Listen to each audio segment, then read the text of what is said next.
Antes de empezar esta nota quiero hacerlo con un minuto de silencio, primero por la memoria de una de las glorias del fútbol colombiano, Andrés Escobar.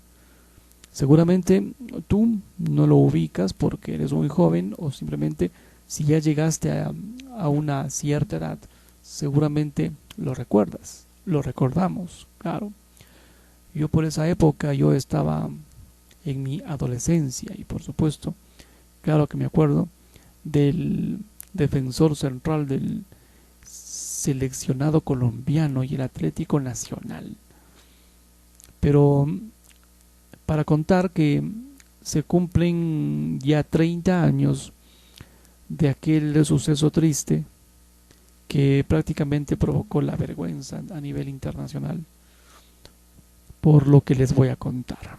Resulta y acontece que aquel 2 de julio de 1994, si mi memoria no me es infiel, ocurrió esto a las afueras de un restaurante en Medellín.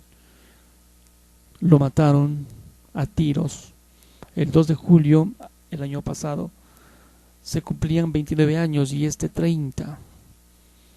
Uno de los futbolistas más reconocidos de la historia del balompié nacional, cuyo legado culminó cuando él tenía 27 años. Una vida por delante.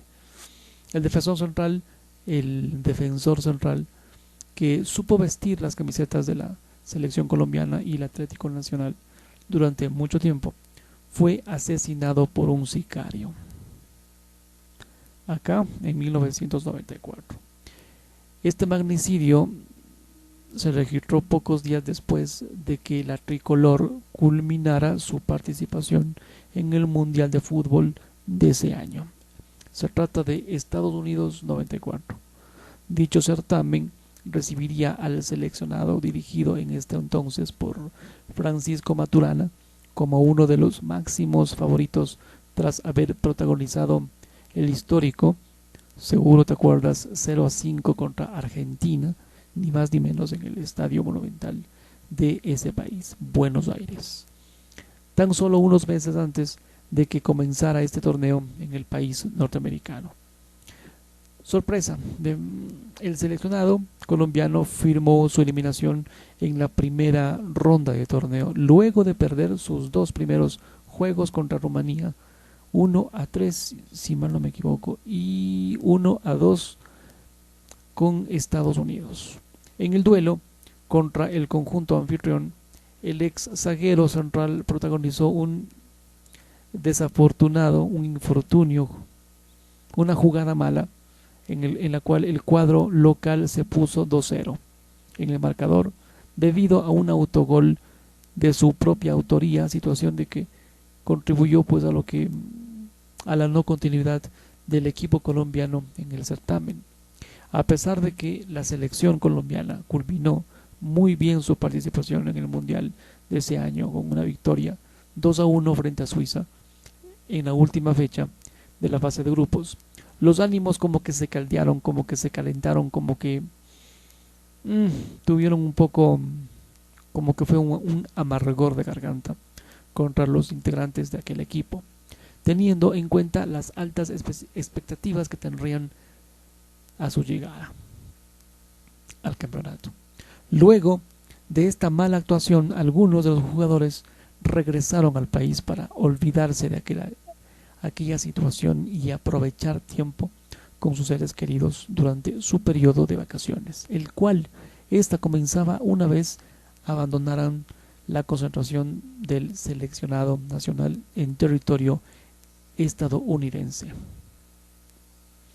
Andrés Escobar fue uno de los primeros futbolistas que llegaron al territorio nacional, específicamente a Medellín, donde lo esperaban algunos miembros de su familia. Pocos días después de llegar a la capital antioqueña, el 2 de julio del 94, el exfutbolista salió con algunos allegados al restaurante El Indio, a las afueras de la ciudad. En dicho lugar, Escobar se topó con un grupo de personas que se encontraban bajo los efectos del alcohol y que lo increparon por este autogol que él cometió. cometido en el Campeonato del Mundo frente a los Estados Unidos. Dicho grupo estaría encabezado por los hermanos Pedro David y Juan Santiago Gallón Henao, reconocidos por tener vínculos con el paramilitarismo y el narcotráfico en el país. Los ataques verbales en su contra hicieron que Escobar abandonara el establecimiento con el fin de evitar el conflicto. Pero en el parqueadero, Escobar seguiría esquivando los insultos cuando, nuevamente, él fue atacado por ellos. Pero esta vez su chofer, Humberto Muñoz Castro, sin mediar palabra alguna, se le acercó y descargó 6 tiros en su cabeza. Su muerte multiplicó la vergüenza nacional en Colombia hasta en el torneo, que no había terminado. Y ahí pues hicieron, como digo, como empezó esta nota, con 1 minuto de silencio. La policía en Antioquia, víctima de múltiples ataques en medio de esta ola de violencia que se volvió en la década 80 y 90, principios de los 90, dio con el agresor, que tras una serie de interrogatorios confesaría el crimen. Pero resulta, lo curioso es que él decía no saber nada de que se trataba del Andrés Escobar. No tenía idea. Pero si hasta le increparon por el autogol. Humberto Muñoz Castro fue condenado a 43 años de prisión y recluido en la cárcel Modelo de Bogotá, aunque ésta no pagó ni siquiera 12 años y quedó en libertad en el 2005. Por su parte, los hermanos Galeón Henao, a quienes siempre se los relacionó con este crimen organizado, solamente fueron acusados por encubrimiento, imagínate, y regresaron a las calles meses después de este suceso. Luego de que se diera a conocer la noticia triste sobre este acontecimiento, la tristeza, dolor e impotencia se apoderaron de los corazones colombianos, sobre todo de aquellos hinchas de la selección Colombia Atlético Nacional, y ocuparon pues las calles de Medellín para darle el último adiós. Su funeral se llevó a cabo en el Coliseo Iván Bedut de la capital antioqueña, ante la atenta mirada de miles de fanáticos que se acercaron el 4 de julio de 1994. Escobar era el ídolo en Atlético Nacional, club con el que conquistó múltiples torneos nacionales, así como la Copa Libertadores de 1989, primera edición del campeonato continental obtenida por un equipo colombiano. Además, el defensor era conocido como el caballero del fútbol por su temperamento pacífico en las canchas. Lamentable.